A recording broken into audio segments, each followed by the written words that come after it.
Hello everyone, I hope you're all doing well today.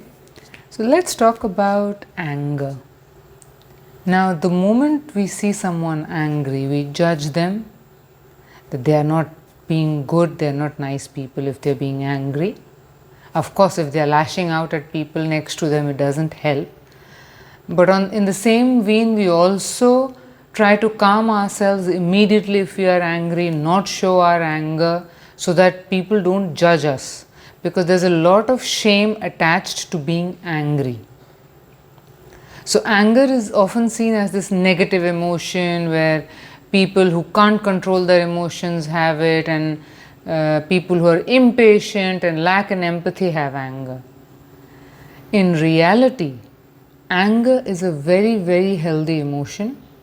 It's a protective emotion that instinctively comes into play when subconsciously or unconsciously we feel our boundaries have been crossed, demands have been made on us physically or psychologically that we are not capable in the moment to fulfill.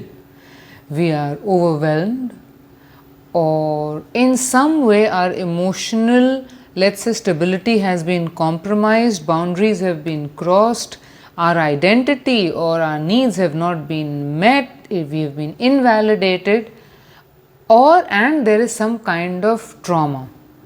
So anger comes as a way to protect us.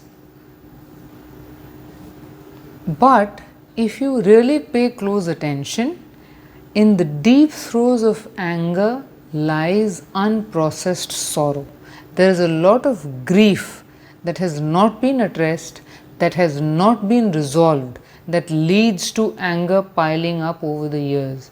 So if you notice, even though we may not like how they, let us say, express their anger, how in a very unhealthy way, but the truth is, if you find yourself angry, when you see somebody angry, it might be helpful to just think what exactly it is that they're trying to suppress, what exactly it is that they're trying to repress. Now, this is by no means accepting somebody's toxic behavior or accepting the way they're handling their anger. People handle it and process it in different ways.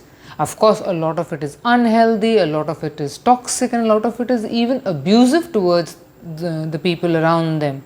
So we are not, let's say, condoning all of that.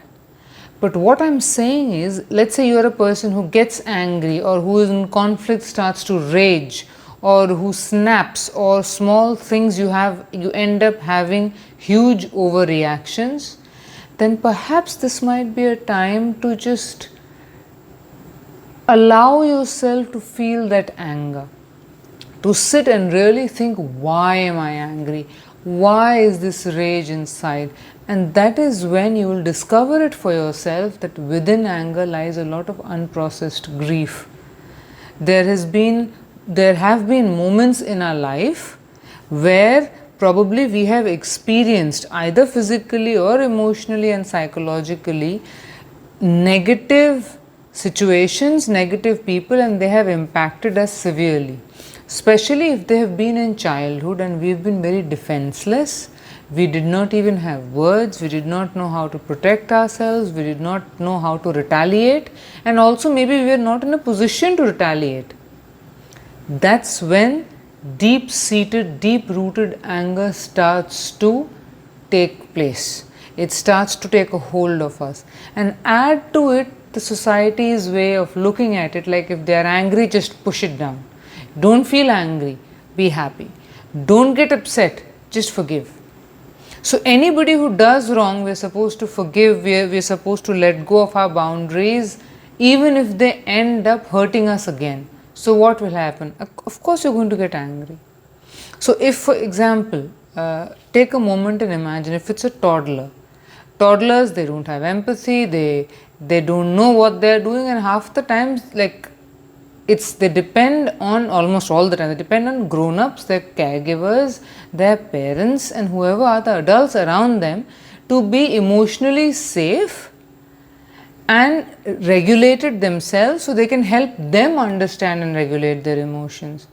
So if a toddler is angry and you let them be, or a child or a baby and you let them be without going to them, without holding them, without providing them the physical and the emotional cocoon they need to understand and process, okay, being angry is okay. Maybe I was not allowed something and I'm angry, but that's okay. That doesn't make me a bad person.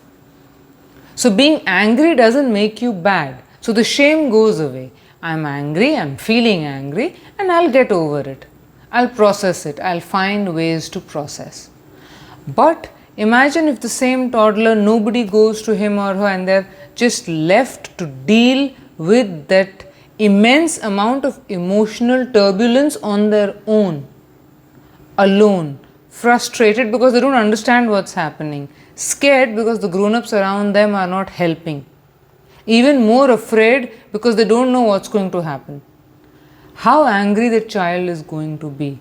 And if we continue this pattern for a few years, imagine what happens to that adult, to that lonely, overwhelmed adult who is carrying so much of pain. And the sad part is that this one incident is often repeated. It's a pattern that children sometimes often are unable to stop or put an end to. Apart from that, people who have suffered losses emotionally or physically, or things have happened in their life that perhaps have taken them off course, they also tend to carry a lot of rage against other people, rage against society, and again underneath there is a lot of sorrow at having lost something that was precious to them. It could be time, it could be money, it could be opportunity, it could be people they love for whatever reason. And if that sorrow is not processed, if that anger that is induced by that sorrow is not processed, it becomes very toxic. It starts to fester inside and it will just start eating you up from inside. It does end up making the person implode. In fact, I never considered myself to be somebody who is impatient. Anybody who knows me would say, oh, I'm very patient and she never gets angry, till certain things took place. And then I had a revelation that, well, I am an extremely angry individual. I have a lot of rage. It just happens that I repress it well enough to not, let us say, lash out at people.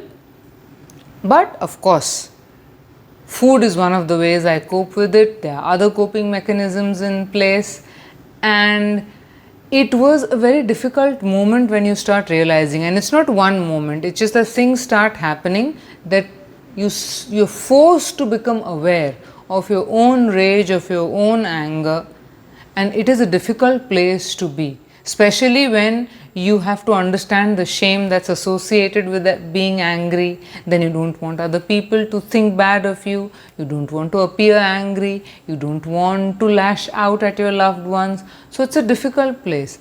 But what helps is actually sitting with the anger, allowing yourself to be angry. Of course, finding a place where you can do that in a healthy way, and that is when, trust me, you'll discover it for yourself. There is so much of sorrow, there is so much of grief, there is so much of pain inside that, and without it being processed, without it being provided an outlet, it just becomes this raging ball of fire that we tend to carry within. And it just keeps you eating up from inside. You start to become bitter and resentful. You start to hate on other people. You could start looking at everything in a very negative way. So there is some truth in the fact that anger, bitterness and resentment don't hurt the other person. You only end up hurting yourself. So the more angry you are, the more resentful you are, the more bitter you get, the less chance you have at actually making a life that you want. It kind of alienates you from people you love, you end up hurting people you love. So That's why perhaps it's important to acknowledge that anger, like happiness, like being sad, sorrow, and everything else, is one of the emotions in a whole gambit of our feelings. That it's healthy, that it's normal, and that it doesn't have to be associated with any shame, that it doesn't make anyone a bad person if they're dealing with tremendous amount of anger. But yes, we need to figure out how to deal with it in a healthy way so we don't turn it towards others, ending up being abusive and toxic towards them, and at the same time allowing ourselves the grace with humility and compassion to know that there's a lot of sorrow that we have not allowed ourselves to feel because of guilt or because of shame or because of just the whole pain of dealing with these things. So we have not allowed ourselves to feel that pain, to feel that sorrow. And the moment you start doing that, the rage starts to dissolve itself. The rage starts to calm down. So I'm still struggling. I'm still trying to deal with it. And I hope this video helps. Thank you so much for taking the time to watch it. And I'll see you soon.